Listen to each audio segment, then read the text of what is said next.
no eres extraño a retos. Durante tu tiempo como presidente de la Universidad de Miami, te tocó enfrentar el COVID y tomaste decisiones bastante contraintuitivas y hasta contradictorias a la convención. ¿Cuál es tu proceso para enfrentar retos así de grandes y así de complejos, incluso así de desconocidos? Quizás lo que más se va a recordar de mí en la Universidad de Miami es lo que pasó durante la pandemia. México exhibió algo que a mí me ha obsesionado, la idea de generosidad hacia los extraños. Esa generosidad fue la que hizo mi vida posible. Los 10 nietos de mis abuelos, todos hemos crecido de que tenemos que corresponder la generosidad, repagarle a México la forma en que le salvó a él y a sus padres la vida. La salud y la educación son los dos pilares de la igualdad de oportunidades. Igualdad de oportunidades quiere decir que cada generación entra a la carrera de la vida con las mismas chances de tener éxito definido como la posibilidad de realizar tus aspiraciones, encontrarle significado a tu propia vida. Corre la leyenda que caminabas cuando eras secretario de Salud Federal siempre con una carta renuncia en la bolsa de tu saco. Si es real o si es algo que simplemente tenías como una máxima de que no ibas a hacer algo que iba en contra de tus valores. Fíjate, es el principio de tener claridad de qué líneas no vas a cruzar. ¿Tú cómo crees que las universidades deben equilibrar la libertad de expresión con la responsabilidad de condenar discursos de odio? Yo veo ahí la gran oportunidad de que las universidades se vuelvan modelos de interacción entre gente que piensa diferente. No se trata de uniformar a la gente. De hecho, las universidades de lo que viven es de la diversidad. No nada más la diversidad de origen, es en el pluralismo donde la universidad crece y se desarrolla. No queremos que haya una ciencia dominada por dogmas. Hola y bienvenidos a un nuevo episodio de Cracks Podcast. Yo soy Oso Traba y entrevisto cada semana a las mentes más brillantes para dejarte algo único y práctico que puedas usar en tu vida diaria. No olvides dejarme en los comentarios la parte que más te gustó del podcast y así podemos crear mejores clips y aparte aprender de lo que más te gusta. Porque hoy tengo como invitado al doctor Julio Frenk. El doctor Julio Frenk es una de las mentes más brillantes en el ámbito de la política, la educación y la salud pública de México y de Estados Unidos. Y a partir de esta semana se desempeña como rector, como presidente de UCLA, la mejor universidad pública de Estados Unidos durante los últimos 8 años. Su trayectoria incluye liderar instituciones de renombre mundial como la Universidad de Miami y la Facultad de Salud Pública de la Universidad de Harvard, siendo el primer latino en encabezar estas 3 prestigiosas casas de estudio. Además de su destacada carrera académica, el Dr. Frenk fungió como secretario de Salud Federal de México, rol en el que implementó el Seguro Popular que brindó acceso a servicios de salud a más de 55 millones de personas. También fue el director general fundador del Instituto Nacional de Salud Pública de México y ha colaborado con organizaciones como la OMS, la Fundación Gates y el Instituto Carso. Con más de 37,000 citas académicas y 197 artículos en su haber, su impacto trasciende fronteras, inspirando a generaciones desde las aulas hasta las políticas públicas. Hoy Julio y yo hablamos de educación, de mantenerte fiel a tus principios, de mantener tus opciones abiertas y del delicado y fino balance entre el respeto y la libertad de expresión. Espero que disfrutes de esta gran plática con el doctor Julio Frenk. Julio, bienvenido a Cracks Podcast. Muchas gracias, Oso. Es un gran privilegio participar. Julio, es un honor platicar con alguien como tú. Estás ahora sí que entrando a tu oficina nueva desde hace 2 días como rector, vamos a llamarle, como presidente de UCLA, la universidad o la institución pública de educación, yo creo que más grande e importante del mundo. Una gran responsabilidad y vamos a hablar mucho de tu visión sobre la educación. Pero me gustaría arrancar por otra faceta de tu carrera. Tienes una gran carrera política en salud pública, pero también colaborando con ONGs. Y me interesa mucho tú en tu rol colaborando como consejero de la fundación de Bill y Melinda Gates. Supongo que has tenido mucho contacto con Bill Gates y un hombre que ciertamente ha cambiado la cara de la salud, de la educación y de la tecnología del planeta. ¿Qué has podido aprender de él? Bueno, efectivamente había tenido contacto con la Fundación Gates antes, porque trabajé antes en la Organización Mundial de la Salud en Ginebra. Y fue el inicio a finales de literalmente los últimos 2 años del siglo XX y el arranque del nuevo milenio que generó una enorme expectativa sobre lo que se podía hacer en materia de salud. Las Naciones Unidas aprobaron los Objetivos de Desarrollo del Milenio. Había un gran optimismo. Y ahí es donde empezó a trabajar la Fundación Gates y apoyaron muchísimo a la Organización Mundial de la Salud, que tenía una líder extraordinaria, la primera mujer en dirigirla, la doctora Gro Brundtland, había sido primera ministra de Noruega, una médica que se dedicó también a la política. Y ella había formado un gabinete de gente basado en su experiencia y a mí me reclutaron para ir a Ginebra.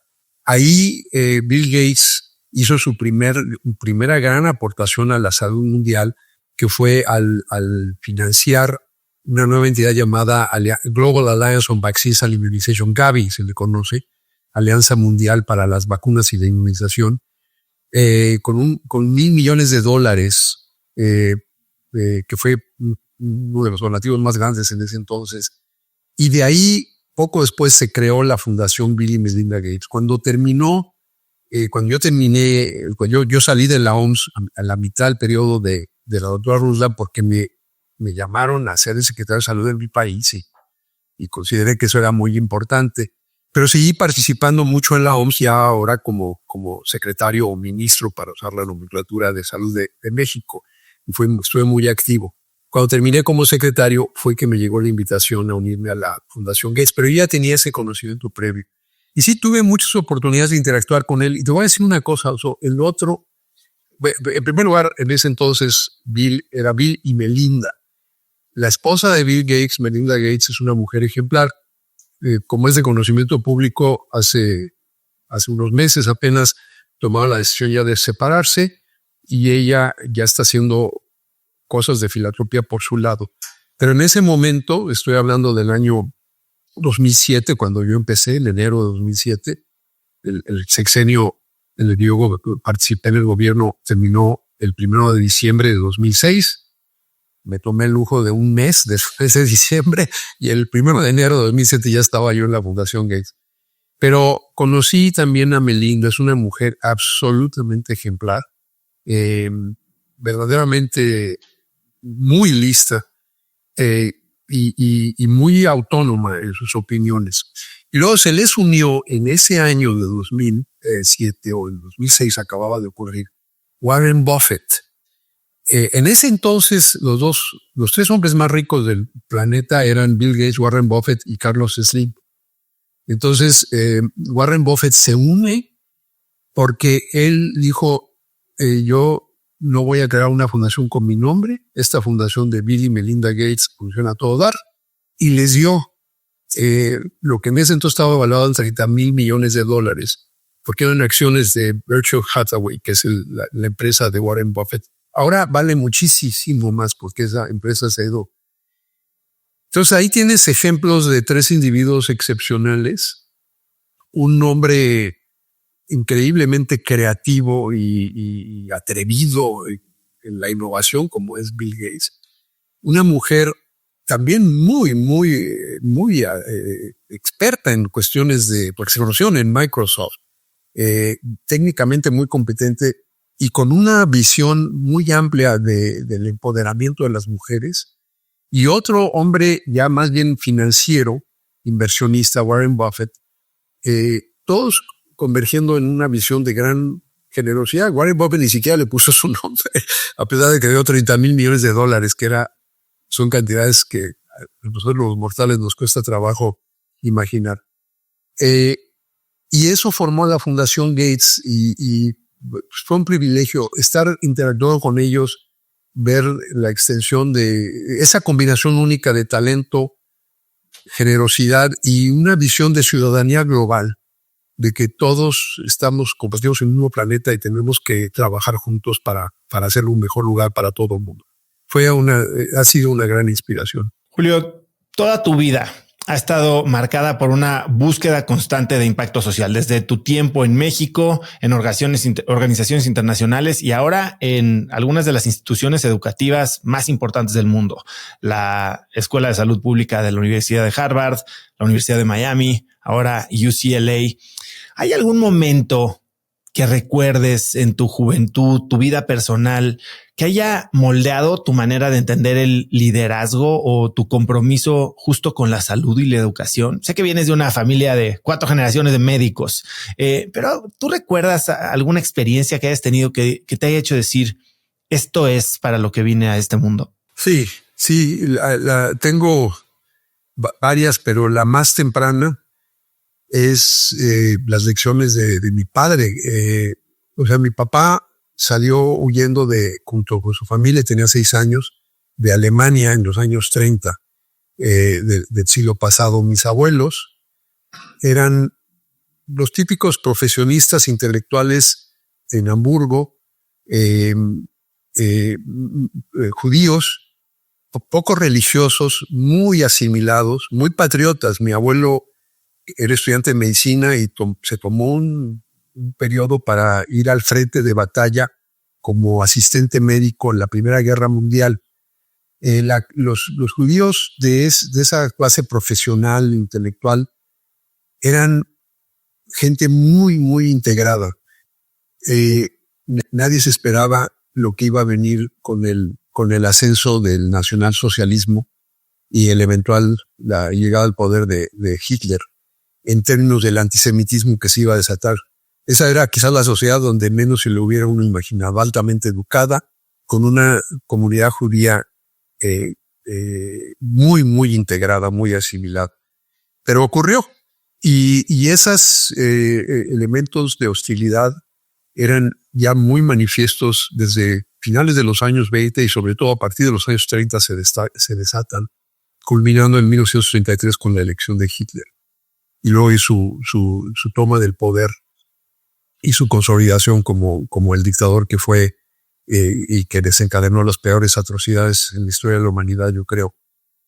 Mis abuelos detectaron eso, tenían 2 hijos chicos, mi papá que tenía 6 años y mi tía que tenía 4, y vieron que era un clima intolerable y desgraciadamente vieron lo que venía. Y entonces, por una casualidad increíble, se fueron a México. Ya habían decidido irse de Alemania, pero la idea original era ir a Canadá, porque si eras un médico europeo, en las provincias occidentales de Canadá era muy, muy fácil que automáticamente te daban la visa y la posibilidad de trabajar. Casi no había médicos, digamos, en Alberta, creo que era el lugar al donde iban a ir. Pero mi abuela, que fue una mujer increíble, vivió hasta los 106 años y era Mariana Frank Besheim. En fin, toda la gente que la conoce la recuerda como una mujer no solo muy inteligente, sino con una gran inteligencia emocional. Se había autoenseñado varios idiomas, entre ellos el español. También hablaba francés y portugués, pero además de alemán, obviamente, e inglés. Pero el español, ella como autodidacta lo había aprendido, y en una librería que vendía libros en español y otros idiomas, conoció a una funcionaria del Consulado de México en Alemania. Mi abuela, siendo la mujer tan sociable que era, rápidamente se hizo amiga, le acabó contando que ya se querían ir, que ya no aguantaban el clima de hostilidad que había en Hamburgo. Y esa amiga les dijo, ¿y a dónde se va? Pues a Canadá. Pues, ¿por qué no se vienen a México? México estaba entonces elaborando la idea de una primera ley de seguridad social, y mi abuelo era médico de la seguridad social alemana. Entonces le dijo a mi abuela, esta señora, tu marido va a poder aportar mucho a la ley del seguro social que se está discutiendo en México. Y así fue como se fueron a México. Ahora, la historia para mí que me moldea y que explica mi vida es que mis abuelos llegaron con mi papá de 6 años y mi tía al puerto de Veracruz. Bajaron del barco y era como si hubieran aterrizado en otro planeta. Imagínate Veracruz a principios de los años 30. La gente que lo recibió pues los veían como gente muy rara. Eran definitivamente diferentes. Hablaban diferente. Mi abuela ya hablaba un poco español, pero con un acento muy, muy fuerte. Y se veían muy distintos. Y sin embargo, estos extraños, esta gente que no conocía a nadie en México, fue recibida por México con gran generosidad. Mi abuelo efectivamente tuvo un papel en la constitución de lo que hoy es el Instituto Mexicano de Seguro Social. Mi abuela fue la traductora de Juan Rulfo. La razón por la que la obra de Juan Rulfo trascendió el idioma español fue que mi abuela hizo la primera traducción al alemán y del alemán se tomaron todas las otras traducciones. Es un libro, Pedro Páramo, que fue la primera cosa muy difícil de traducir porque está lleno de mexicanismos. Mi abuela hizo una traducción, fue una gran traductora, escritora, colaboraba en suplementos culturales y vivió hasta los 106 años y fue un ícono de la vida cultural en México. Y mi tía Margit, que tiene ahora 99 años, pues es una de las grandes filólogas de México. Entonces, esa pequeña familia, que eran totalmente extraños, México exhibió algo que a mí me ha obsesionado, que es la idea de generosidad hacia los extraños. Es fácil ser generoso con los amigos y con la familia. Pero cuando la gente se ve, suena, cuando habla, reza, hace el amor diferente que uno, es muy fácil. La tendencia es a volverlos el otro y a reservar nuestra generosidad. Cuando hay generosidad hacia los extraños, eso es algo extraordinario entre los humanos y ocurre, pero no ocurre con toda la frecuencia. En el caso de mi familia, esa generosidad hacia los extraños que eran ellos, les salvó la vida, porque los miembros de la familia que se quedaron allá y que les dijeron no va a pasar nada, no salieron vivos de allá. Pero esa generosidad fue la que hizo mi vida posible. Y tanto yo como todos mis hermanos, tengo 5 hermanas, tengo esa bendición y un hermano, así como mis primos, los hijos de mi tía, los 10 nietos de mis abuelos, todos hemos crecido con esa, digamos, esa lección de que tenemos que corresponder la generosidad de los que mis abuelos se beneficiaron de ella en México. Y esa idea de corresponder es la que a mí me ha inspirado siempre. Para mí el camino ha sido la medicina y la educación. Para otros de mis hermanos y primos han sido otras avenidas, pero para mí esa es mi gran inspiración. Y recuerdo desde chiquito las pláticas con mi papá, hablándonos de la obligación que teníamos de repagarle a México la forma en que le salvó a él y a sus padres la vida. Qué inspiradora historia, Julio. Y hoy continúas con esa misión como presidente de UCLA, la institución educativa pública más grande del mundo. Y en un momento en el que hay grandes retos, grandes áreas de oportunidad, ¿cómo estás abordando este nuevo reto? ¿Cuáles crees que sean tus áreas de enfoque en una silla que puede tener tanto impacto, pero que también enfrenta tantas dificultades? Y quiero que hablemos un poco más de eso adelante. La evolución de los modelos educativos, la diversidad, en fin. Cuéntame un poco, ¿cómo estás pensando sobre este rol? Sí, con mucho gusto. Es un tema que me apasiona y es la razón por la que me levanto todos los días con mucho ánimo. Déjame nomás poner un poquitito de contexto. Yo he hecho la mayor parte de mi vida profesional en México.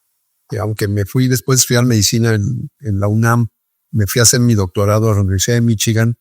Poco después regresé a México y me he dedicado la mayor parte de mi vida profesional a una mezcla de trabajo académico haciendo investigación. Me tocó fundar el Instituto Nacional de Salud Pública, que ahí sigue en la ciudad de Cuernavaca. Es la principal institución de investigación y enseñanza superior en el mundo de habla hispana en el campo de la salud pública. Pero mi carrera me ha llevado a estas otras actividades en el ámbito de las políticas públicas, tanto a nivel internacional en la OMS como a nivel nacional cuando fui secretario de salud. Pero yo siempre he tenido como el enfoque de mi vida la salud y la educación, y la razón por la que lo que las une, porque si no parecería que soy una persona con una carrera muy dispersa, pero no, hay un tema común. La salud y la educación son los dos pilares de la igualdad de oportunidades. Igualdad de oportunidades quiere decir que cada generación entra a la carrera de la vida con las mismas chances de tener éxito y éxito definido como la posibilidad de realizar tus aspiraciones, encontrarle significado a tu propia vida. No me refiero a éxito material o a fama o a dinero. Me refiero a esa satisfacción interna de saber que algo para lo que tú crees que existes, que tu vida existe, ese algo lo lograste. Es lo que le da propósito y significado a la vida. Y desgraciadamente en México, como en muchos países, hay muchísimas desigualdades.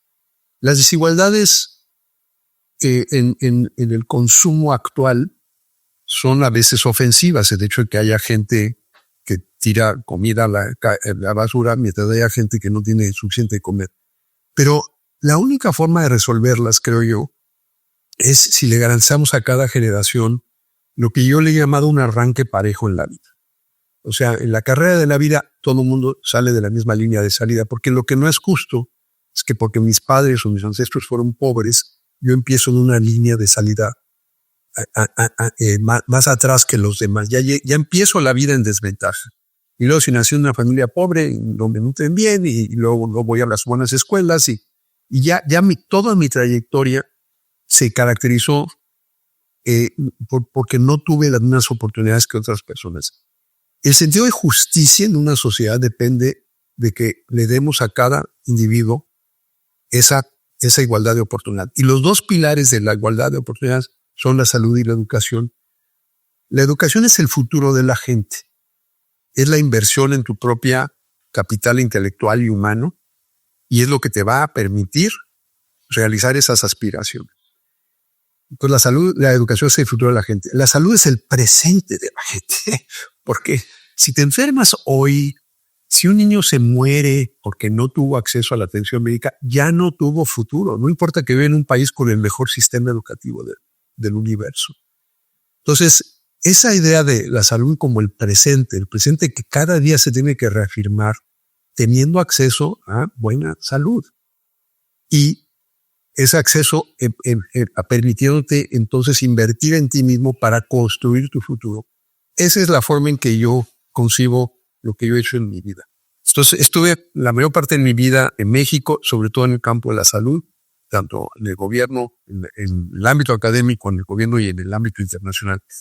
Pero cuando terminé como secretario, duré los 6 años, a pesar de que yo siempre decía, yo soy un profesional de la salud en una posición política, un profesional de la política en una posición de salud. Entonces yo pude salir muy bien, estuve, creo que en la encuesta que hizo el Reforma del gabinete que salía, le dieron la calificación más alta, apenitas arriba de Paco Gil, pero que es secretario de Hacienda. Pero fue una satisfacción enorme para mí. Estuve 2 años más residiendo en México hasta que me llegó la oferta de la Universidad Harvard de ser el decano de su Escuela de Salud Pública, porque sí he tenido esa parte académica también en mi vida. Y a partir de entonces sí me he orientado más, sin dejar el tema de la salud, pero me he orientado más a los temas de educación y específicamente la educación superior. Y si bien esa parte la he hecho más en Estados Unidos, las 3 instituciones en las que he trabajado, todas son instituciones con una visión global. O sea, una altísima proporción de los estudiantes y los profesores no son americanos.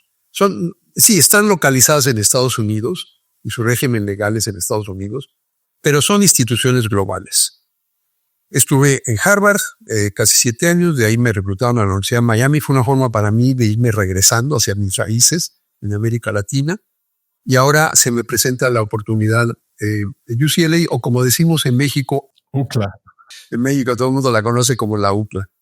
La UCLA es parte de un sistema universitario en California, la Universidad de California, que son 10 universidades. Las más famosas son la Universidad de California, Berkeley, y la Universidad de California, Los Ángeles. Ese sistema universitario sí es el sistema público de educación más grande del mundo.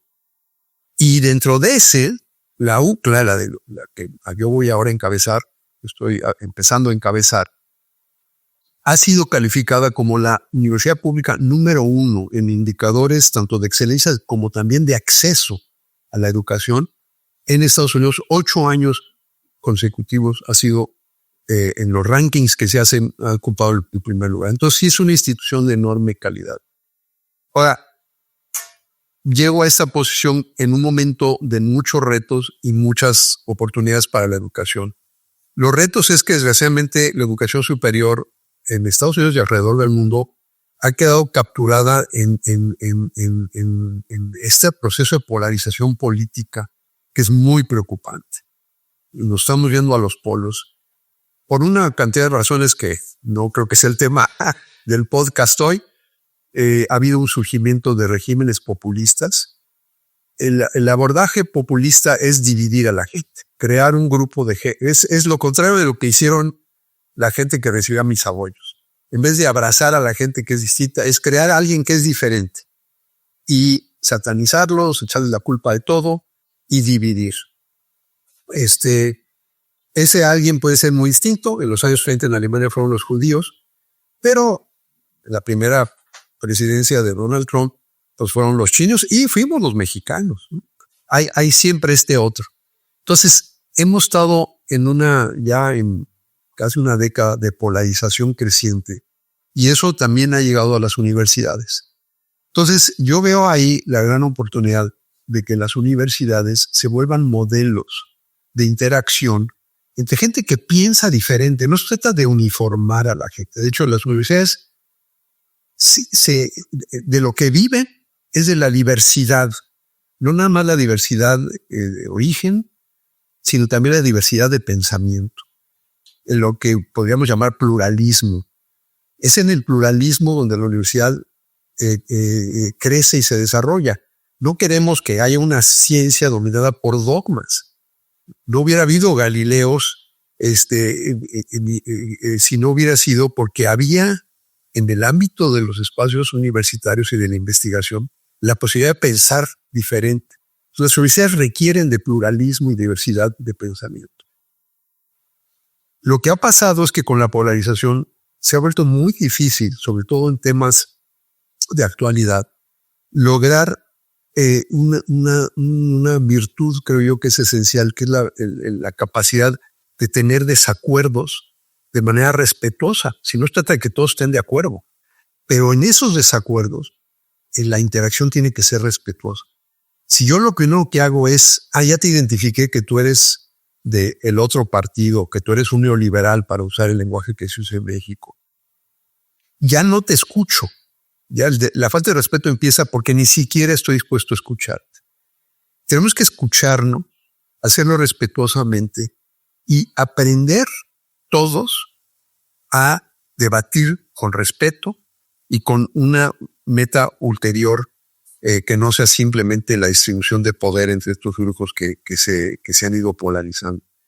Y eso creo que es lo que las universidades le tienen que enseñar a la sociedad en su conjunto. Es donde me gustaría ahondar en este momento, porque justo creo que, como lo dices, estamos viviendo, y no solo en México en términos socioeconómicos que se hace esta división, sino a nivel religioso, racial y a nivel global. ¿Tú cómo crees que las universidades deben equilibrar la libertad de expresión, que es de lo que estás hablando, con la responsabilidad de condenar discursos de odio? Ese es, yo creo que quizás el debate más intenso, porque como vimos con la situación en el Medio Oriente, la guerra en Gaza, ese fue un tema que dividió enormemente a muchas universidades, incluyendo la UCR. Ahí también hubo manifestaciones y fueron muy divisivas. Y yo lo primero que estoy intentando hacer es hacer un proceso de reconciliación para que la comunidad se vuelva a encontrar, porque hubo mucha división. Pero hay una idea muy, muy vieja en las universidades, que es la idea de crear comunidades, yo les llamo ejemplares, comunidades ejemplares.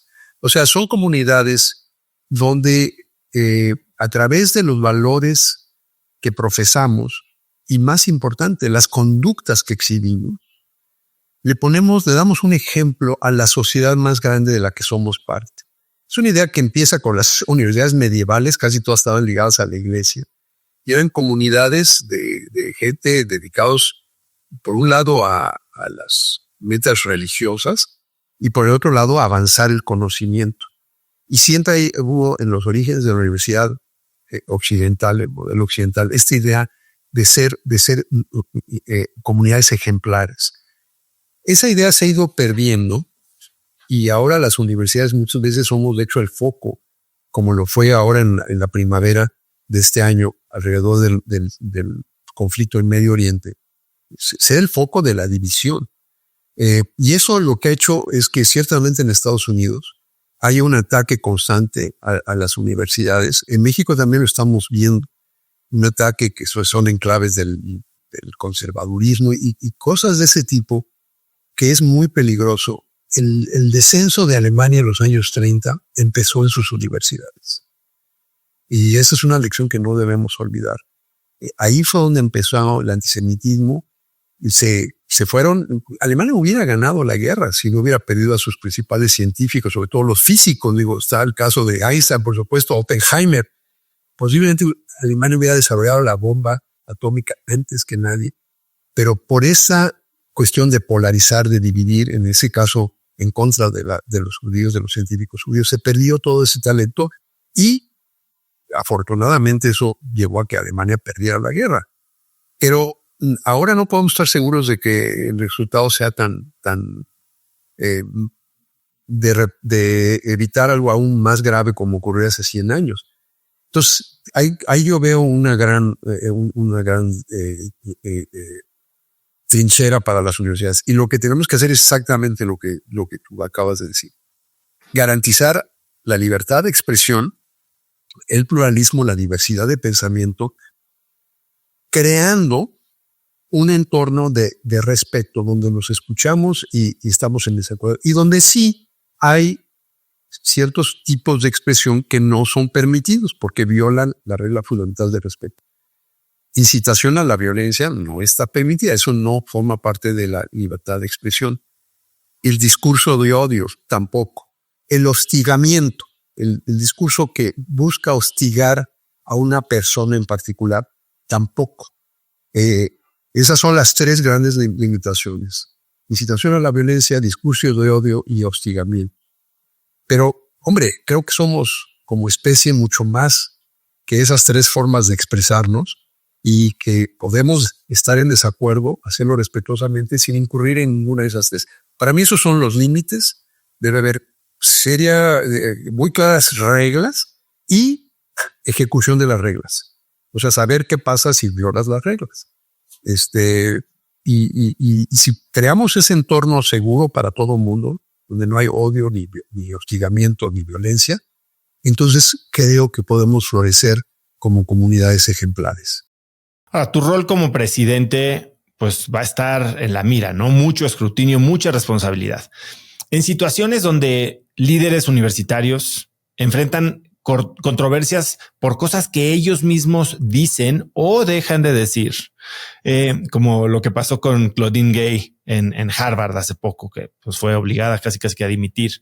¿Qué medidas proactivas se pueden tomar para que estos temas se aborden de manera eficaz, para que la comunidad entienda que sus preocupaciones están siendo atendidas y se pueda mantener la confianza en la institución? Porque pues pasa como dicen, ¿no? Hasta en las mejores familias que se tornó en caos y anarquía.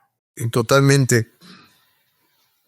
Hay un debate sobre qué tanto los líderes de instituciones educativas deben hacer pronunciamientos sobre eventos de la vida social y política, eventos de la cotidianeidad social y política, eventos importantes, obviamente no cosas triviales, pero eventos importantes. Por ejemplo, el ataque del 7 de octubre de Hamas a Israel es uno de esos eventos. Y hay un debate legítimo. Hay quienes piensan que el papel de las universidades es alentar la libre expresión y el intercambio, y que por lo tanto el presidente o rector no debe hacer pronunciamientos porque eso limita la libertad de expresión, porque la gente que piensa diferente al rector podrían verse inhibidos. Porque cuando el rector, como cabeza de la universidad, emite un mensaje con alguna opinión, está fijando una posición. y puede entonces inhibir el libre intercambio, incluyendo las voces que estén en desacuerdo con esa posición.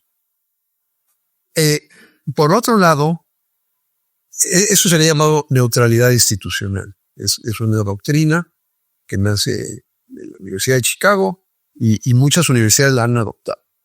Por el otro lado, hay desarrollos en la sociedad tan extremos que lesionan la esencia misma de los valores que nutren las universidades, que el silencio se vuelve en sí mismo un mensaje. Eso fue lo que le pasó a la expresidenta de Harvard. Ella, quizás orientándose más por el principio de neutralidad institucional, decidió no decir nada.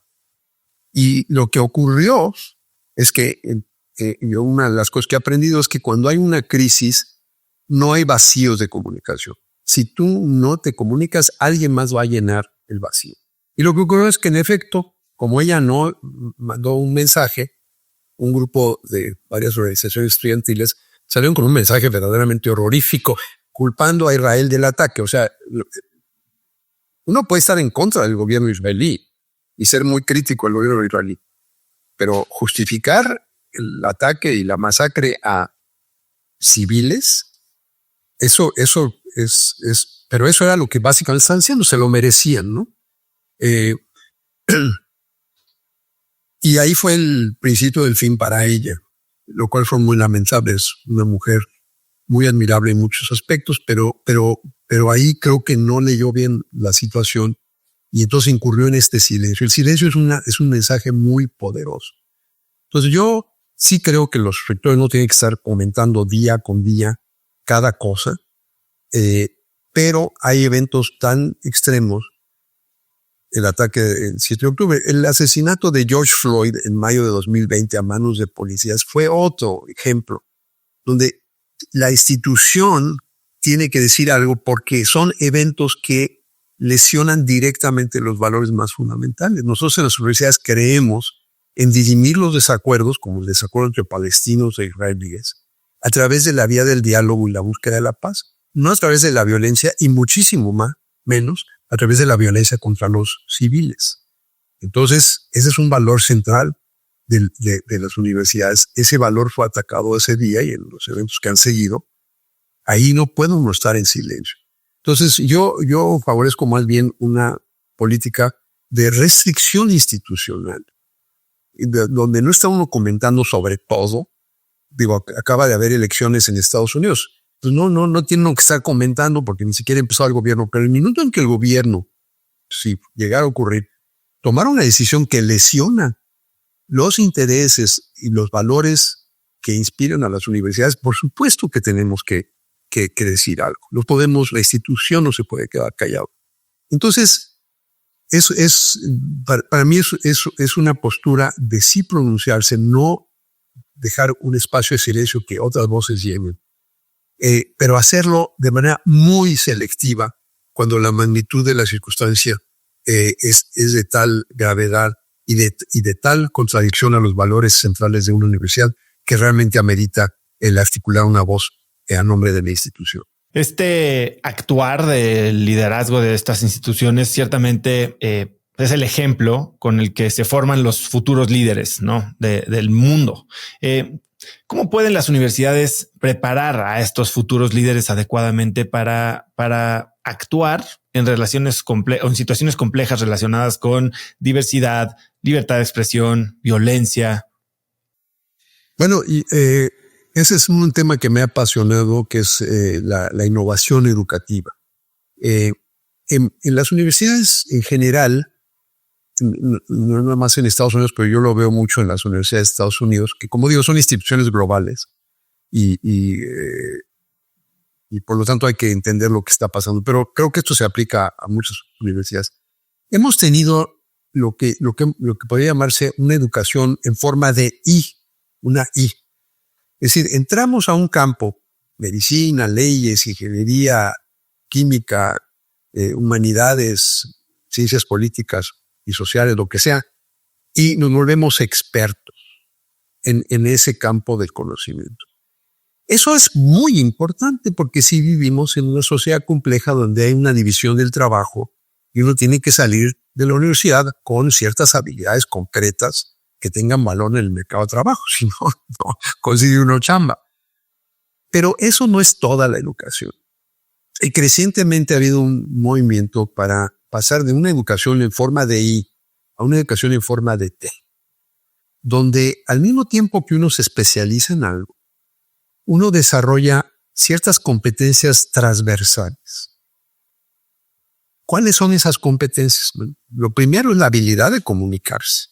Todo el mundo que vaya a una universidad tiene que saber comunicarse en forma oral, escrita y crecientemente en forma visual, porque estamos en una transición hacia formas de comunicación más bien visual. O no verbales. No verbales, visuales, simbólicas. Entonces, oral, escrita y visual. Segundo, además de la capacidad de comunicación, tiene uno que tener pensamiento crítico, tiene uno que tener la capacidad de analizar los componentes de un problema de manera crítica, no simplemente aceptando lo que uno oye o le dicen, sino críticamente analizarlos. Y entonces desarrollar un camino estratégico para abordar ese problema. Una estrategia. Tercero, tiene uno que tener la capacidad de deliberación ética. Todo mundo que salga a una universidad no es que se vaya a volver un filósofo moral, es que tenemos que tener la capacidad de analizar las consecuencias morales de nuestras decisiones. Muchísimas gentes muy educadas se han metido en grandes problemas porque no tienen esa capacidad autocrítica de analizar las implicaciones morales de sus decisiones. Cuarto, muy ligado al pensamiento crítico, todos, así como tenemos que alfabetizarnos, no nada más alfabetización, sino numerización. Todo el mundo tiene que entender los elementos generales de la información cuantitativa. Vivimos en la era de los grandes datos. Y aunque vayas a ser poeta o humanista, tienes que entender. Si no, es como no saber leer. Finalmente, tenemos que desarrollar la habilidad para trabajar en equipos. Ninguno egresado a una universidad va a trabajar solo. Trabajamos en equipos y eso ahí es donde empieza la habilidad del desacuerdo respetuoso. Los equipos exitosos no son los equipos de la unanimidad. Son los equipos donde hay pluralismo y diversidad de pensamiento. Y un papel del líder es escuchar todos los puntos de vista antes de hacer una decisión o de tomar una decisión. Y eso requiere crear en el equipo la confianza mutua para estar en desacuerdo respetuoso. Finalmente, yo diría que en la educación necesitamos, en esta educación en T, todo mundo, todo egresado de la universidad tiene que tener un gran elemento de creatividad y adaptabilidad. Nuestros estudiantes están egresando al mercado de trabajo más dinámico en la historia de la humanidad. Mientras están los estudiantes en la universidad, se están creando nuevos trabajos y los trabajos existentes están siendo modificados por la inteligencia artificial, la automatización. Entonces, por definición, no puedes aprender de ese trabajo mientras estás en la universidad porque no se ha creado o el trabajo para el que te educaron ya se modificó en lo que estabas en la universidad. Entonces, egresas a un mercado de trabajo súper dinámico y la idea de que podemos dividir nuestra vida en una fase de aprender, una fase de trabajar y una fase de descansar o expandir tus horizontes, de retirarse, de jubilarse, esa idea ya está en la historia. Vamos a tener todos que estar entrando y saliendo de los espacios educativos a lo largo de toda nuestra vida, simplemente para mantenernos al día. Y eso quiere decir que las universidades tenemos que cambiar la forma en que estamos organizadas. Ya no podemos ser un sistema cerrado donde entran jóvenes, salen después de un cierto número de años y ya se van al mundo real, como le llamamos. Tenemos que ser sistemas abiertos que estamos satisfaciendo las necesidades educativas en constante evolución de la gente, una vez que ya están en el mundo del trabajo y una vez también que están en el mundo de la recreación o la búsqueda de otros objetivos vitales, lo que llamamos la jubilación. Entonces, ese es un reto porque solamente con innovación educativa, con nuevas formas de entregar servicios educativos, vamos a poder desarrollar estas habilidades en T. Y eso creo que es lo que más necesitamos hacer ahora en el espacio universitario. Entonces, el rol de la universidad Porque creo que tiene varias tangentes, ¿no? Uno está este modelo de, como tú dices, vamos 4 años y no te volvemos a ver. Y tal vez este es el laboratorio en el que los jóvenes pueden aprender las habilidades, las meta habilidades transversales que podrían aplicar a cualquier campo. Y después entra un proceso de educación continua y de especialización que sería prácticamente mutuamente excluyente con un plan de estudios que se genera o se modifica cada 7 o 10 años, sino podría estarse creando como píldoras de aprendizaje trimestrales. Sí, yo creo que ahorita tenemos un modelo en que se hace lo que en inglés se dice front loading, ¿no? O sea, al principio incurres el tiempo, el costo económico y absorbes el contenido de la educación. Bueno, vamos a listar algo de eso. La gente llega típicamente a los 18 años, lista para entrar en esa fase de su vida, un periodo intensivo. Además, en la universidad no nomás aprendes cosas, conoces gente, creas redes sociales, te involucras en otros proyectos, incluyendo activismo de todo tipo. Es un gran espacio de socialización. Digo, a mí me tocó ir a la UNAM en los 70, no me tocó, estaba yo todavía muy chico para el movimiento del 68, pero me tocaron los ecos del 68 y fue una experiencia maravillosa para mí ir a la universidad, aún con todos los retos que había en México. Pero ahí fue donde yo adquirí mucho de mi conciencia social. Tuve la exposición a través de trabajo voluntario en las llamadas ciudades perdidas de la periferia de la Ciudad de México. Iba yo a Ciudad Nezahualcóyotl todos los días a hacer trabajo voluntario. Ahí fue donde yo tuve mi despertar más político y social, donde me confronté a las realidades de la desigualdad. Porque la verdad es que en los entornos donde estamos antes, durante las etapas tempranas, vivimos en comunidades relativamente homogéneas. Vivimos en colonias o barrios, pues más o menos socioeconómicamente homogéneos. Pero cuando llegamos, sobre todo a universidades públicas, la diversidad socioeconómica y cultural explota. Y ese es el momento en que tenemos la oportunidad de aprender a relacionarnos con otros, con gente diferente, con trayectorias distintas, con historias de vida diferentes. Convergemos en la universidad. Es el momento en que que por primera vez la mayoría de los estudiantes en todo el mundo, que vienen de entornos relativamente aislados sociales, se llegan a una matriz donde todos nos revolvemos, nos juntamos, y ese aprendizaje a lidiar con los otros, con los que son diferentes, vuelvo a mi tema, con los que se ven distinto, rezan distinto, hacen el amor distinto, comen distinto. Esa es la gran educación, pero la tenemos que canalizar a que no se vuelva el odio a los otros, la descalificación de los otros, sino la empatía hacia los otros, la comprensión y la disposición a estar en desacuerdo, pero siempre en un marco de respeto. En la universidad, yo sí creo que ese periodo inicial es importante, pero una vez que uno sale, uno le serviría más un modelo de suscripción, donde yo pago una suscripción anual y a cambio de eso tengo acceso a un menú de cursos, todos, la mayoría remotos, algunos en persona, y lo voy pagando a lo largo de mi vida en un modelo de suscripción, pagando entre comillas, ¿no? En los sistemas públicos eso puede estar 100% subsidiado. La inversión más grande es la que hace uno de tiempo en educación. Pero yo le llamo educación de por vida. Educación que dura toda la vida y educación además que te ayuda a vivir una vida que tenga significado y que responda a tus aspiraciones más internas, una vida buena para ti. Con este marco de pensamiento, Julio, estás entrando a un rol que quiero suponer tiene al menos un horizonte de 10 años y te estás fijando objetivos, no sé si los públicos o no, de qué es lo que quieres lograr en UCLA alrededor del sistema educativo. ¿Cómo pensarías implementar esto que traes en la mente, que se ve que es algo a lo que le has dado mucho pensamiento, mucho análisis en los próximos 5 a 10 años?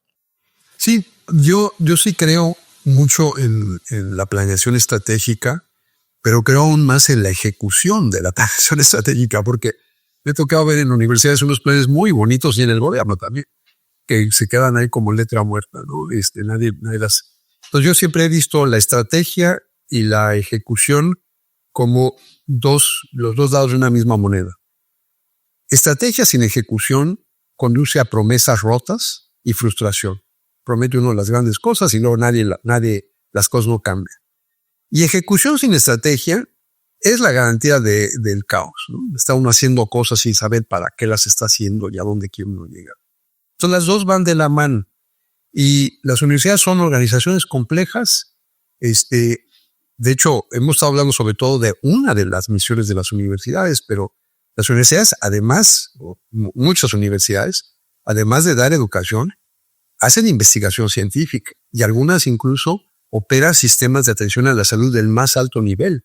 En Estados Unidos eso es muy común. UCLA tiene un sistema médico enorme, igual que lo que sea en Miami, que Harvard. En México hay universidades, tanto públicas como privadas, que también están en la prestación de los servicios de más alta complejidad. Pero ciertamente muchas tienen esa tercera función, otras tienen la función de investigación, todas tienen la función de educación. Entonces, son instituciones complejas, requieren procesos de planeación y procesos de ejecución. Yo lo que he hecho en el pasado, en la experiencia que tuve en Miami, y ahora lo voy a hacer también en UCLA, es arrancar con un ejercicio de escuchar. O sea, dedicar los primeros 100 días. Porque lo primero que llegas es, ¿cuál es tu visión para la Universidad de California en Los Ángeles? Y digo, a ver, yo acabo de llegar. Me parecería una arrogancia enorme que sin todavía haberme sentado en la silla, ya esté yo pontificando y eso. Les puedo dar ideas generales como las que te acabo de decir, pero las tengo que traducir a la realidad concreta. Tengo que entender la institución. Entonces, los primeros 100 días son días de escuchar. En base a eso, es una escucha activa, profunda y activa. Voy a sintetizar lo que escucho. Y ese es típicamente el discurso que da uno en la ceremonia de investidura. Cuando hay una investidura, no es nada más, no es una coronación del individuo que llega a ser rector. El buen líder está ahí ya siendo la voz de la comunidad. Y por eso la importancia del primer periodo de escucha. Entonces viene después la investidura, la ceremonia. Es una ceremonia, pero con mucho valor porque el discurso tiene que ser sustantivo. Ahí es donde se articulan las aspiraciones, la visión para la universidad. Y luego empieza ya un proceso participativo de planeación y luego viene lo más difícil, que es la ejecución de la planeación. Yo tengo la gran fortuna en UCLA que mi predecesor reclutó a lo que en México se llama secretario general, en Estados Unidos es proboste, que es la cabeza de la operación académica, que hizo ya un plan estratégico de 5 años, de 2023 a 2028. ¿Por qué 2028? Porque 2028 será el año de las Olimpiadas que van a ser en Los Ángeles. Y una de las cosas que me tiene muy emocionado es que UCLA va a ser la Villa Olímpica. La universidad invirtió muchísimo en los espacios residenciales para estudiantes. Como sabemos, en Estados Unidos es muy común el modelo residencial en el pregrado. Entonces invirtieron para tener unos espacios residenciales. Todos están relativamente nuevos en los últimos 5 años. Y entonces hay un espacio enorme, hay instalaciones atléticas, no para las competencias, pero sí para entrenar. En fin, está todo el sistema para alimentar. Entonces, la Universidad de California en Los Ángeles va a ser la Villa Olímpica en las Olimpiadas de verano del 2028 y las Paralimpiadas, que es también muy interesante. Entonces, ese plan estratégico lleva al 2028. Ya pasó 1 año. Entonces, quedan 4 años. Yo le estoy haciendo unos ajustes pequeños, pero ya me ahorré todo el proceso de planeación, porque el plan que elaboraron es excelente. Es un reflejo de que UCLA es una gran universidad. Tiene un gran plan. Mi reto ahora, ya pasó 1 año, es en estos 4 años ejecutar las cosas más importantes que hay ahí y que tiene mucho que ver con lo que estamos platicando. Esa ejecución es en lo que yo me voy a concentrar para que lleguemos a la Olimpiada con una universidad aún más destacada, al servicio de su comunidad, conectada globalmente, que lo que es ya ahora UCLA. Ciertamente otro reto enorme, ¿no? Y tú no eres extraño a retos. Has vivido 5 pandemias. Durante tu tiempo como presidente de la Universidad de Miami, te tocó enfrentar el COVID y tomaste decisiones junto con el equipo bastante contraintuitivas y hasta contradictorias a la convención. Abrieron muy rápido la universidad, la mantuvieron abierta. Dices tú, basado en la ciencia, ¿no? No podías enfrentar una crisis de salud siendo un experto en salud pública, yendo en contra de tus convicciones como científico.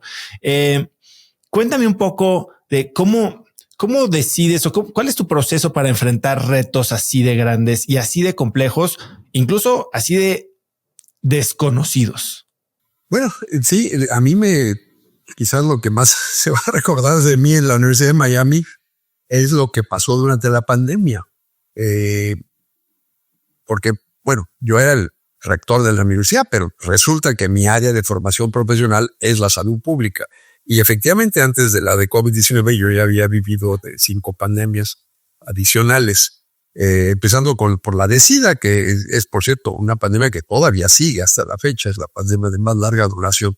Pero me tocaron varias de influenza, la de 2009 de influenza H1N1, donde los primeros casos fueron en México, en fin, me habían tocado varias. La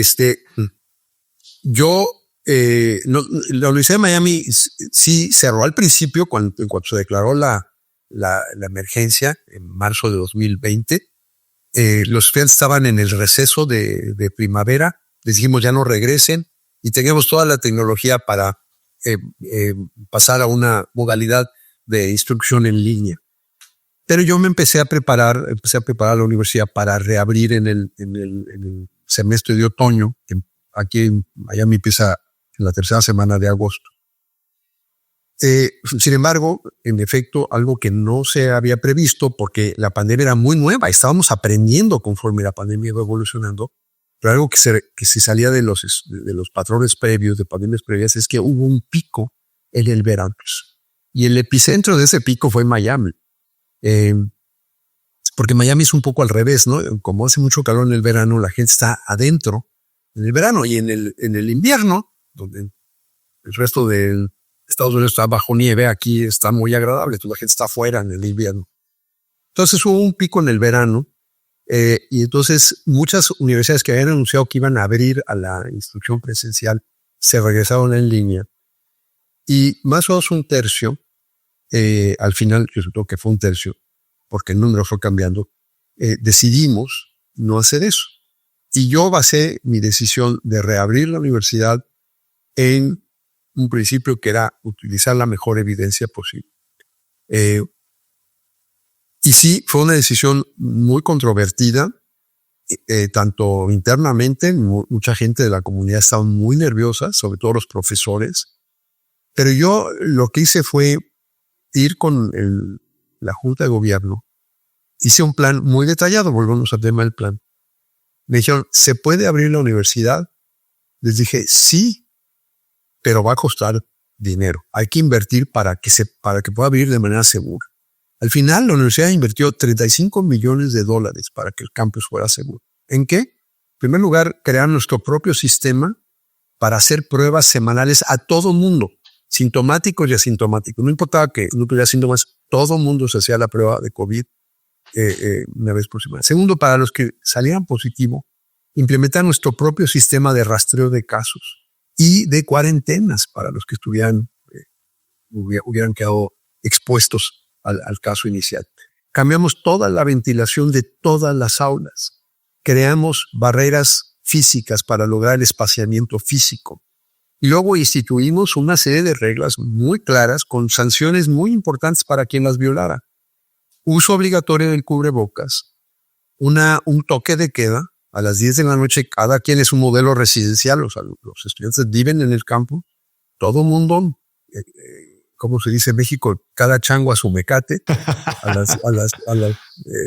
creo que a las 11 de la noche, empezó a las 10 y luego ya lo dejamos a las 11, no podía haber visitas de una unidad residencial a otra, en fin, no podía haber congregación de más de 10 personas. Entrenamos a 100 estudiantes, les dimos un entrenamiento para que fueran embajadores de la salud pública y les dimos entrenamiento en intervención sin entrar en conflicto. Me interesa mucho entender cómo es eso, porque le das una responsabilidad muy seria y a veces hasta difícil de asumir porque te segregaría de un grupo que es muy crítico, que son los adolescentes. ¿Qué herramientas le das a alguien, y puede ser adolescente u hoy en día a cualquier persona, para tener influencia de una manera no invasiva? Bueno, les dimos un entrenamiento muy exhaustivo. Déjame decirte que todo esto fue en base a darle a la gente la libertad de elección. Yo me envié un mensaje con un video en donde les dije a todos los estudiantes y a sus papás que estaban oyendo: viene ya el nuevo año académico en agosto, y si alguno de ustedes tiene un factor de riesgo, una enfermedad preexistente que los pone en riesgo de COVID, no vengan a la universidad, les vamos a dar una buena alternativa en línea. Si tienen un adulto en su casa con factores de riesgo que ustedes tienen que cuidar de esa persona, no vengan porque lo van a poner en riesgo. Obviamente, el 25% de nuestros estudiantes internacionales no podían viajar, no había visas, no había vuelos. Entonces, eso les teníamos que dar la alternativa en línea. Y finalmente les dije, y si no están en ninguna de estas categorías, pero simplemente no se sienten seguros, ustedes o sus papás, quédense en casa y les daremos la opción en línea. Para los que vengan, esto es lo que vamos a hacer. Y dice lo que acabo de escribir, con todas las reglas que acabo de escribir. Y dije, espero que todos se inspiren en seguir las reglas, porque este es un caso que si te cuidas a ti mismo, cuidas a los demás. Y al revés, si violan las reglas, no nomás te pones en riesgo a ti mismo, pones en riesgo a todos los demás. Por lo tanto, las sanciones van a ser muy severas a los que violen las reglas, incluyendo la posibilidad de que no puedas ya seguir viniendo al campus. Podrás ya regresarte al espacio en línea, pero ya no vas a poder porque violaste la confianza. Entonces las reglas quedaron claras. Bueno, para el otoño de 2020, el primer semestre después de la pandemia, 75% de los estudiantes optaron por presentarse en el campo. 75%. Ya para enero, que fue ya el siguiente semestre, el de invierno, 80% decidieron venir. Entonces, les dimos primero esa libertad y entendían cuáles eran las reglas y cuáles eran las sanciones. Pero les dije, espero que no nada más cumplan las reglas porque hay consecuencias negativas de violarlas. Espero que esto les inspire a una acción comunal.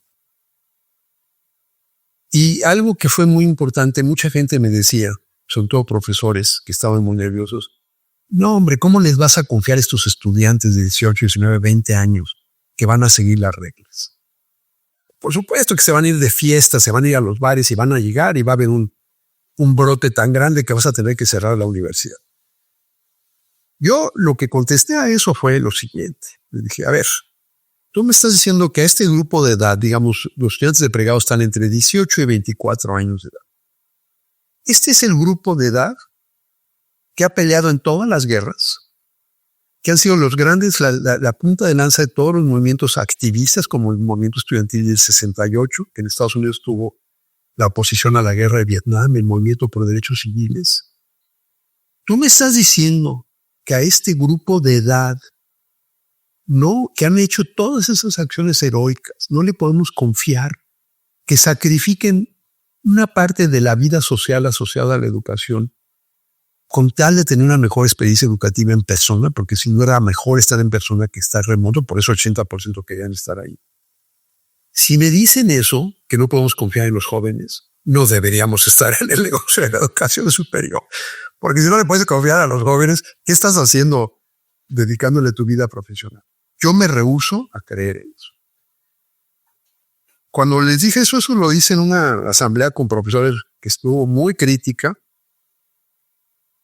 Las voces de oposición se acabaron. Wow. Con esa argumentación. Les dije, la segunda cosa que quiero enfatizar es que le tenemos que tener confianza a la ciencia. Yo sé, con la evidencia que tengo, que los estudiantes van a estar más a riesgo si no los dejamos venir a la universidad. Es más fácil para nosotros decir, yo me lavo las manos, no voy a tener que hacer pruebas y controlar brotes. Pero los estudiantes van a estar allá afuera, ahí sí van a estar yendo a los bares, sí van a estar diciendo, es mejor tenerlos adentro, con todas estas reglas. Si realmente queremos proteger a los estudiantes, es mejor tenerlos aquí, siempre que lo hagamos bien y que cumplamos con las reglas y con las consecuencias de violarlas. Y ese fue el segundo argumento con el que yo me gané la confianza.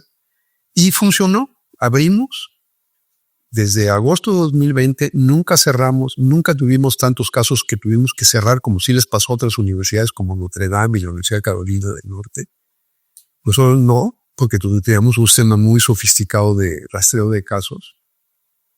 Y al final no tuvimos un solo caso documentado de transmisión en el salón de clases de COVID-19, del virus del COVID-19.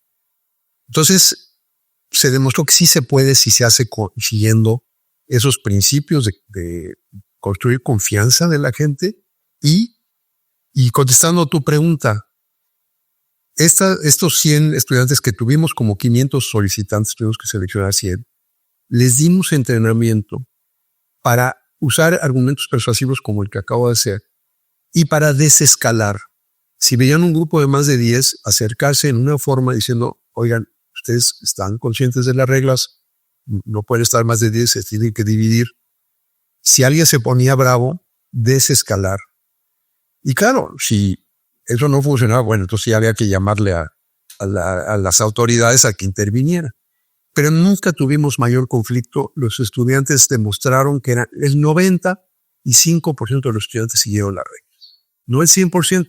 El 5% cachamos a muchos, les impusimos las sanciones y estoy seguro que se nos fueron algunos que no cachamos. Pero el 95% siguieron. La confianza que le tuve yo a los jóvenes se vio validada.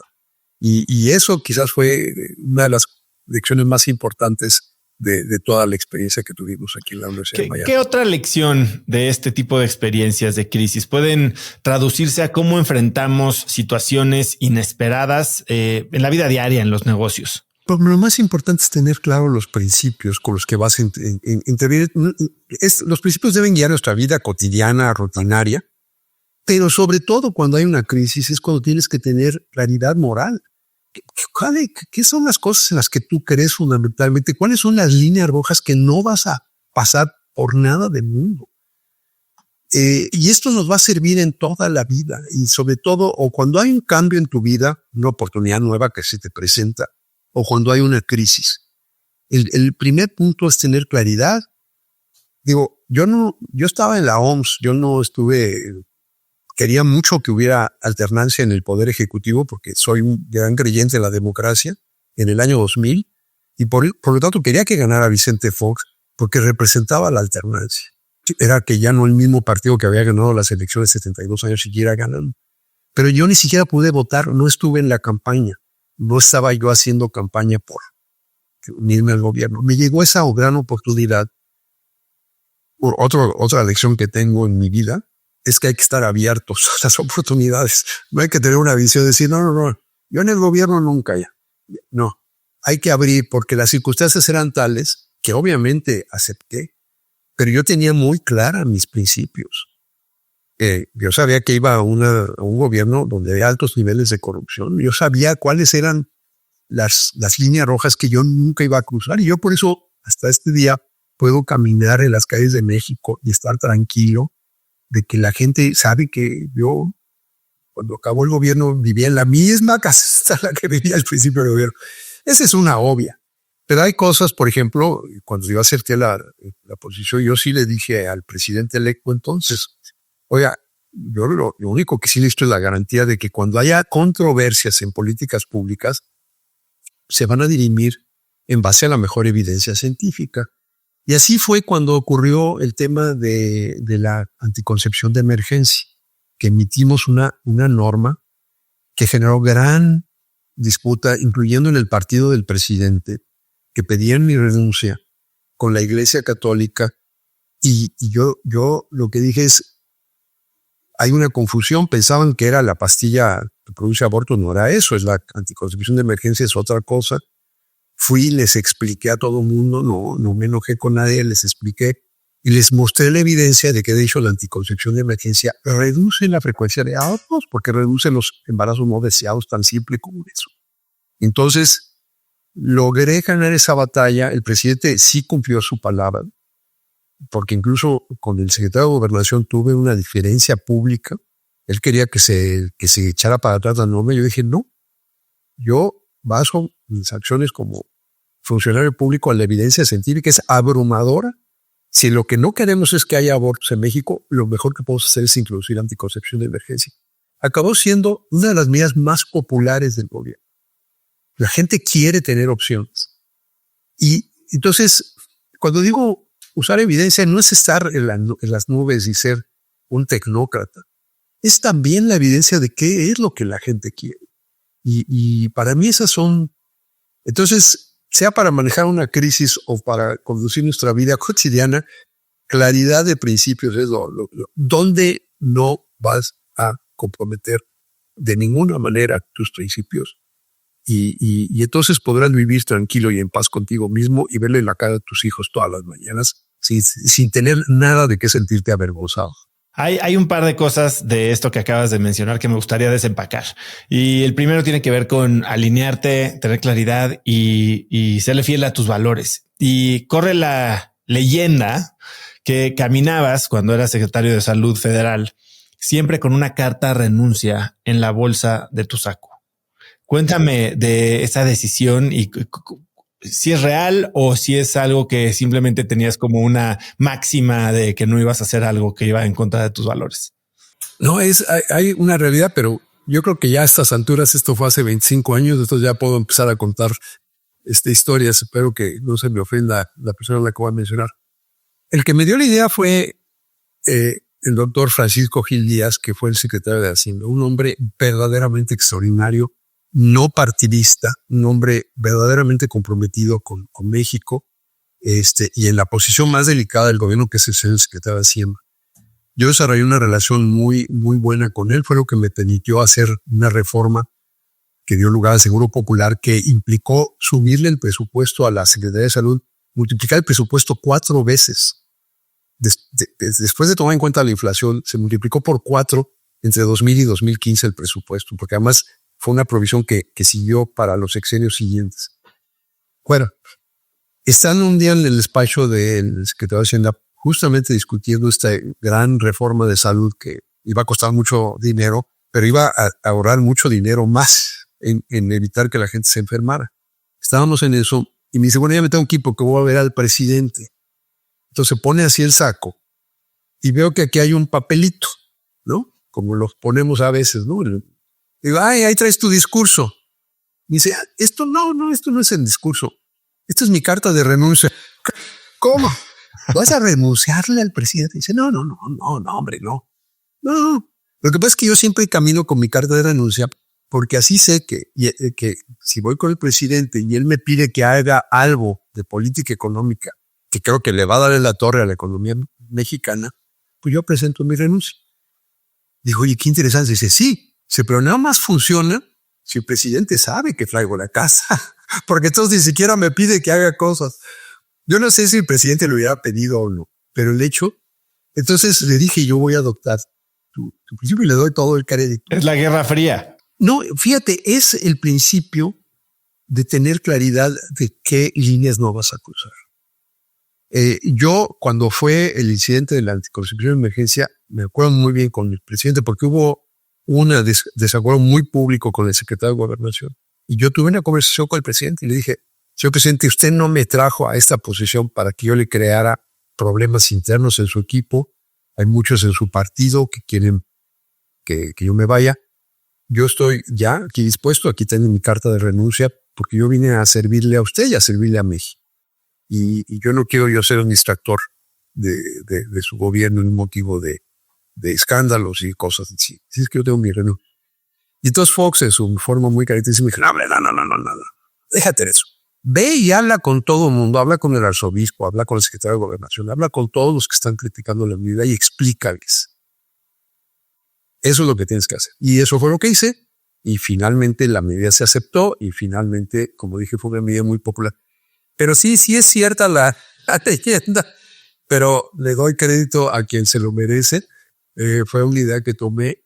Y la lección aquí, no tenga o no uno la carta literalmente, es que uno no debe nunca tener un trabajo del que no esté dispuesto a renunciar si se violan los principios más fundamentales. Nunca debe uno aceptar un trabajo donde uno no esté dispuesto a renunciar si se violan los principios éticos más importantes para uno mismo. O sea, uno nunca debe venderle su alma al diablo. Esa es una regla, y la historia de el doctor Faust y Mefistófeles creo que nos los enseña. Tiene uno que siempre está dispuesto a decir hasta aquí llegué porque se está violando un principio central. De otra manera, y sobre todo en el gobierno, ya estamos en un cinismo de creer que todos en el gobierno son corruptos, que no, eso sí le venden su alma al diablo. No, desgraciadamente sigue habiendo mucha corrupción, creo que se ha puesto peor incluso. Pero la gran mayoría de la gente que se dedica al servicio público, que no son los políticos, son los médicos que trabajan en el sector público, las enfermeras, los maestros y maestras que están ahí todos los días, que también están en el sector público. Esos son los servidores públicos.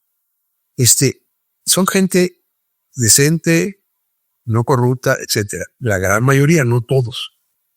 Pero la diferencia entre un servicio público que gane la confianza de la gente es que tenga servidores que tengan una ética de servicio, y no de servirse ellos, sino de servir a la gente. Y para mí ese es la gran orientación ética que hay que tener. Y la segunda cosa que quería preguntarte, hablas de siempre tener las opciones abiertas y no de tener una visión de túnel. ¿Cómo se evita entonces la falta de compromiso? ¿Cómo? Porque dicen que decidir es cortar opciones, ¿no? Decidir es cerrar puertas. Y es cuando te decides que puedes comprometerte y actuar con impacto. Si estás siempre con un plan B, o ahí la opción, el chicken exit, como luego le dicen, ¿cómo te comprometes con lo que quedaste, ¿no? Y cómo tienes resultados, pues, duraderos. ¿Cómo piensas tú de esta dualidad? No, me encantan tus preguntas porque de veras tienes unas reflexiones que resuenan conmigo, porque he pensado en eso, porque pones el dedo en la llaga como lo has hecho con todas las preguntas previas. Para mí, te voy a decir cómo yo lo he resuelto. Creo que sí hay una forma de resolver. Estar abierto a las oportunidades, pero tener cierta lealtad a algo, ¿no? Porque si no, ¿dónde está el compromiso, no? El sentido del compromiso. Yo lo que uso es una metáfora o una analogía, muy vieja, la idea de la vida como un río. O sea, hace siglos que a alguien se le ocurrió que la vida es como un río. Pero lo que yo le agrego a esa analogía es que sí, es un río, pero no es un río a la mitad del río. Es un río cuando llega al delta. Imaginemos el delta del Nilo. Es un río que va atravesando y llega al delta, y de pronto se le presentan múltiples opciones. Si tú tienes claro cuál es tu río y eres leal a tu río, entonces mantén una mente abierta a esas opciones. Para mí siempre fue claro que mi río era el servicio a los demás, la obligación de corresponder la generosidad que salvó la vida a mi familia, y que lo iba a hacer sobre todo a través de la educación y la salud. Y sí, yo iba dirigido hacia una rama del delta, y vino una oportunidad como lo que acabo de narrar sobre mi servicio en el gobierno federal. La aproveché. Entonces, mantener la mente abierta a esas opciones, pero manteniendo tu lealtad a tu río. Ahora, eso no quiere decir que estés esclavizado a ese río de por vida. Mucha gente, estamos viviendo más y más años. En general sigue habiendo mucha desigualdad, pero muchas personas, ya es lo que con mi abuela fue excepcional, que vivió hasta 106 años, ya no vas a estar excepcional. Entonces, se vale reinventarse. Hay muchísimos casos de personas que descubrieron una nueva vocación y a los 50 años decidieron que, después de ser grandes neurocirujanos, descubrieron que lo que más les apasionaba era la alta cocina, se volvieron chefs. Se vale eso. Pero la gran mayoría no somos tan polifacéticos. Entonces, sí se puede equilibrar, mantener la lealtad al río, y dentro de las opciones que todo río implica, mantener una mente abierta a la oportunidad. Sin ser oportunista. ¿Cómo educas esto? Sobre todo a las nuevas generaciones, hablas de confiar en los jóvenes. Y creo que nosotros, los que ya somos de generaciones, pues boomers, generación X, incluso hasta millennials, ya se quejan de las nuevas generaciones y de su falta de compromiso, de su falta de lealtad, de la necesidad de una satisfacción inmediata. De parecer ser mercenarios, ¿no? Y este entitlement que muchas generaciones o muchas personas parecen tener. ¿Cómo inculcas este sentimiento de lealtad, de maleabilidad o plasticidad de carrera, como lo has mencionado, pero en una forma inteligente o equilibrada? Bueno, en primer lugar, creo que es cierto que eso está pasando con generaciones más recientes. Sí creo que, desgraciadamente, las plataformas sociales que aparecieron en el horizonte como una gran promesa de conectar a la gente se han vuelto enormes fuerzas de aislamiento social, de pérdida de conexión, lo contrario de lo que se creía. Hoy hay muchísima conectividad y irónicamente muy poca conexión. Conexión no es lo mismo que conectividad. Y lamentablemente sí es algo que nos debe llamar a reflexión. Estoy viendo un número creciente de países, el más reciente Australia, que están aprobando leyes para prohibir el acceso a plataformas sociales antes de los 16 años, porque sí está distorsionado incluso la forma en que el cerebro está articulado. Es la época de plasticidad cerebral, y si tú te la pasas viendo una pantalla y no conversando con gente, y cuando oigo gente joven que dice, es que estoy hablando con alguien, y hablando quiere decir que están mandando textos, no, de hecho hablando, si hay ahí un reto mayor. Creo que parte de eso va a tener que ser la acción para regular el acceso a las plataformas sociales, a los medios sociales, y parte tiene que estar en los sistemas educativos desde un principio, que ya de manera muy propositiva y deliberada se fijen en el objetivo de recrear conexiones para generar esos sentidos de lealtad a cosas que son más grandes que ti mismo. Es que el aislamiento, por un lado, es una enorme tragedia para el individuo, pero es igualmente una tragedia para los que lo rodean, porque esa persona que se aísla es también una persona que ya no contribuye al bien común. Es devastador en términos de depresión, ansiedad, lo sabemos, está asociado al aumento de suicidios, pero es también devastador en términos de cohesión social, porque cada persona aislada es un miembro menos de la comunidad, un miembro participante menos. Entonces, para mí, la respuesta está en la educación y en una acción quizás. Yo sé que esto es muy controvertido porque vuelve a entrar al tema de libertad de expresión, pero creo que aquí sí hay una argumentación que, por la misma razón por la que no permitimos que los jóvenes beban antes de los 18 años en algunos países o los 21 en Estados Unidos, no permitir el acceso a plataformas sociales antes del 2016 es una medida que yo estoy a favor. Y como lo hizo el gobierno australiano, ponerles a las plataformas la obligación, ellos, no que el gobierno sea el que esté ahí vigilando, inspeccionando, porque entonces violas todos los elementos de privacidad. No, las propias plataformas tienen que garantizarse que los menores de 16 años no tengan acceso.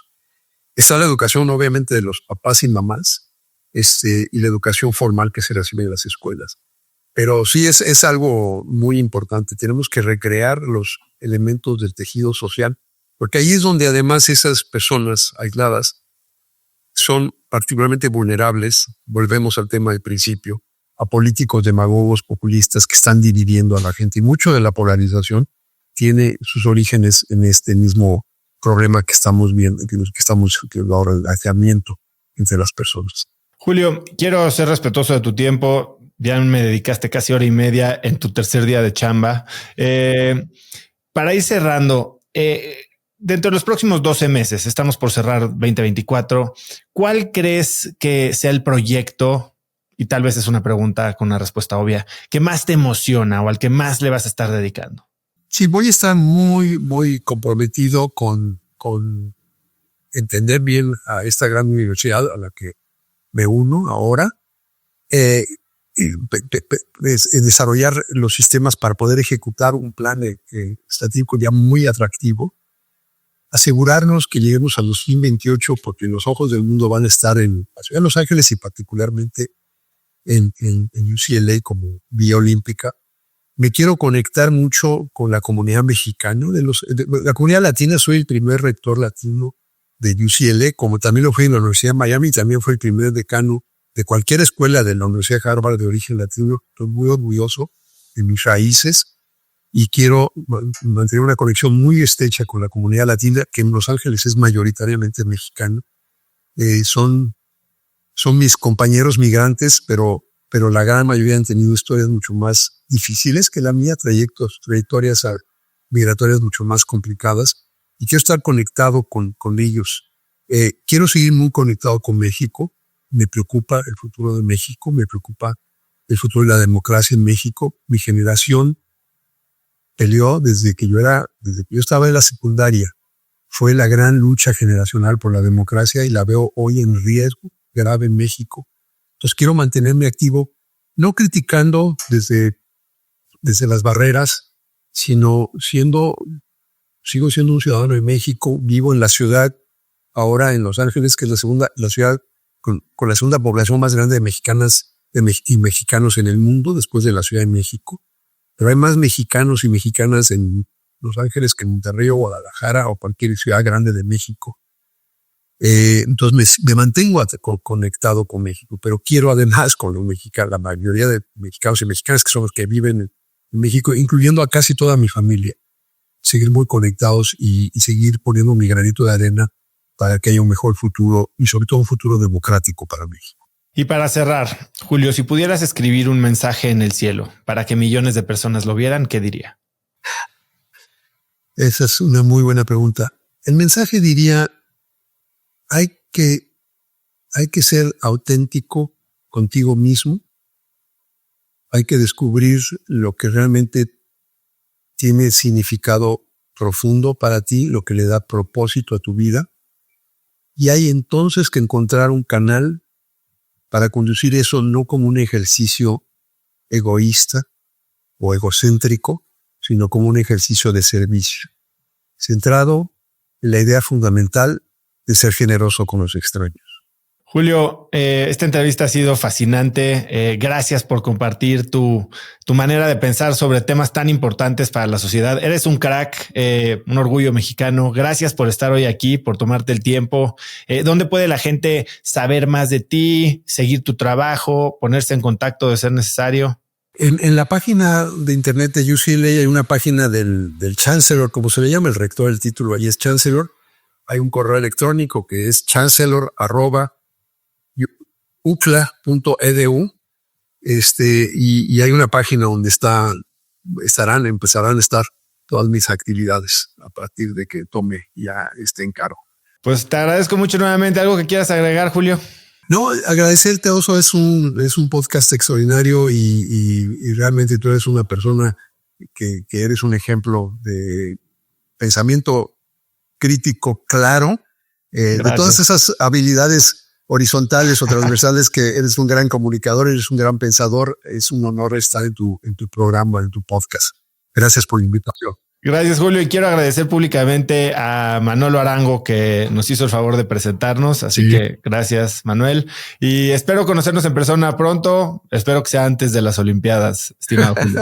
Si no, ahí te esperamos, pero no, espero que sea antes. Oso, muchísimo gusto y muchas gracias a Manolo. Vengan, pues mucho éxito en este nuevo proyecto. Gracias y gracias a todos los que nos han escuchado. Si te gustó el episodio, por favor, compártelo con alguien utilizando WhatsApp o el link cracks.la/episodios y ayúdanos así a que más gente se entere de nuestro contenido. Suscríbete en Spotify, dale suscribir en YouTube y danos una calificación de 5 estrellas en Apple Podcast para que más gente nos pueda encontrar.